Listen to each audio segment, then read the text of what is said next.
Hi friends. Pseudomonas एरिजिनोसा ये एक बहुत ही डेंजरस ग्राम नेगेटिव बैक्टीरिया है जो कि हॉस्पिटल में बहुत सीवियर इन्फेक्शंस करा सकता है। आइए इसके बारे में आज डिस्कस करते हैं।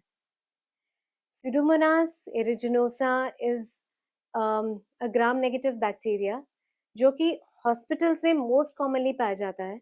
एंड इससे कोई भी अगर मान लीजिए किसी को कैथेटर लगा है या फिर किसी पेशेंट को हॉस्पिटलाइज्ड है, आईसीयू में एडमिटेड है, वेंटिलेटर पे है, या फिर किसी को सेंट्रल लाइन है, या फिर कोई डायलिसिस का पेशेंट है जिसको कि एचडी कैथेटर से डायलिसिस हो रहा है, कैंसर पेशेंट्स जो कि कीमोथेरेपी ले रहे हैं, उनमें ये इन्फेक्शन हो सकता है। And it can present as fever.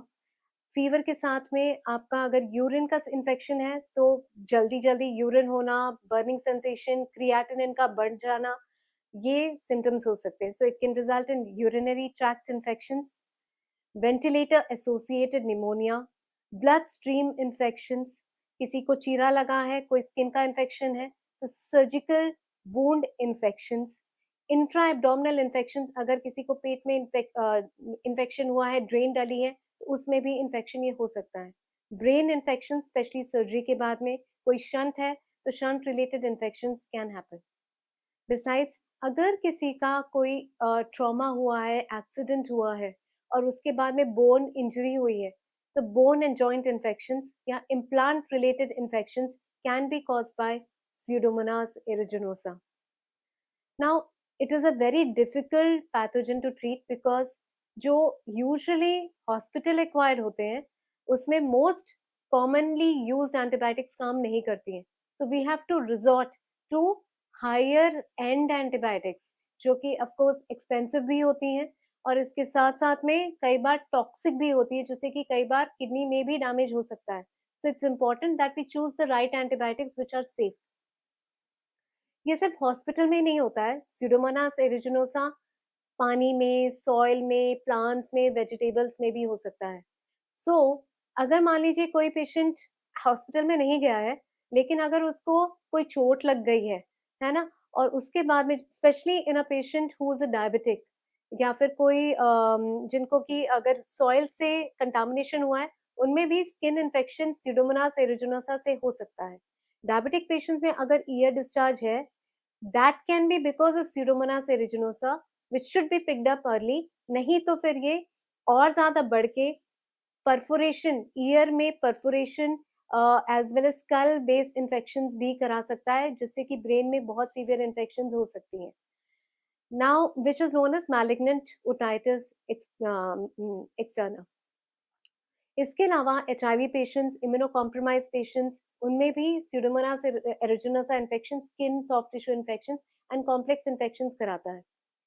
सो अगर आपका मान लीजिए आपने टेस्ट कराया है और आपका उसमें टेस्ट पॉजिटिव आया है, कल्चर रिपोर्ट पॉजिटिव है स्यूडोमोनास एरिजिनोसा से, तो क्या आपको घबराने की बात है? अगर आपको सिम्पटम्स हैं, जैसे कि आपको फीवर है, यूरिन इन्फेक्शन के सिम्पटम्स हैं या फिर हेडेक, वॉमिटिंग हो रहा है, सिम्पटम्स हैं, तो इस पॉजिटिव कल्चर को डेफिनेटली हमें ट्रीट करना चाहिए।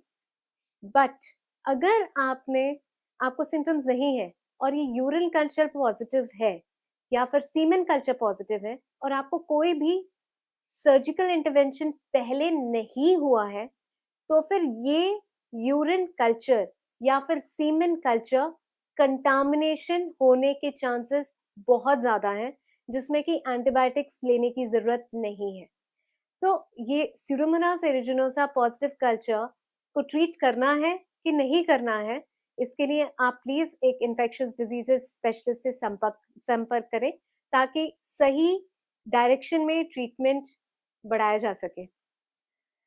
सो अगर Pseudomonas aeruginosa को हमें ट्रीट करना है, so how do we treat? So there are certain antibiotics which we can choose based on culture and susceptibility. Now these can be ciprofloxacin, levofloxacin, amikacin, certain drugs like ceftazidime, carbapenems, as well as combination of drugs, polymyxins and Vocart 5222, which is also a promising agent. Now कौन सी antibiotic use करनी है, that is decided based on कि patient को कौन-सी दवा जो infection है, bacteria कौन-सी दवाइयों से पूरी तरीके से खत्म हो जाएगा। सेकेंडली दवाई जहाँ पे इन्फेक्शन हुआ है, वहाँ पे सही मात्रा में पहुँच पा रही है कि नहीं पहुँच पा रही और वो दवाई पेशेंट को नुकसान तो नहीं कर रही कि उसका कोई किडनी में प्रॉब्लम या फिर लिवर में प्रॉब्लम ना हो। सो बहुत सारे पैरामीटर्स को देख के हम फिर डिसाइड करते हैं कि कौन-सी एंटीबायोटिक इस बैक्टीरिया के लिए इस पेशेंट में सही रहेगी। स्यूडोमोनास एरिजिनोसा को डेफिनिटली प्रिवेंट भी किया जा सकता है हॉस्पिटल्स में with effective infection control practices and कोई भी प्रोसीजर हो अगर जैसे स्पेशली यूरिनरी कैथेटर अगर ज़रूरी नहीं है, तो फिर उसको नहीं करेंगे तो बेटर होता है और अगर कैथेटर लगा भी है, तो जितनी जल्दी हम उसको निकाल सकें, तो फिर चांसेस ऑफ इन्फेक्शन भी कम हो जाएँगे। ये बैक्टीरिया कभी-कभी कुछ अदर इन्फेक्शन से भी कन्फ्यूज़ हो जाता है, जैसे कि स्टेनोट्रोफोमोनास या फिर इवन बर्कुलडेरिया। So इसके लिए एक expert microbiologist can help in the right identification of the gram negative pathogen. So I hope आपको ये इन्फॉर्मेशन अच्छी लगी होगी। अगर किसी को सर्जरी हुई है, हॉस्पिटल में इन्फेक्शन है या फिर कोई पेशेंट डायबिटिक है या फिर कैंसर पेशेंट है और उसको कम्युनिटी में कोई ईयर डिस्चार्ज या फिर स्किन का इन्फेक्शन है या फिर शू बाइट है, तो फिर ये बैक्टीरिया हो सकता है। Jaldi suspicion and right culture test as well as right treatment can prevent the complications.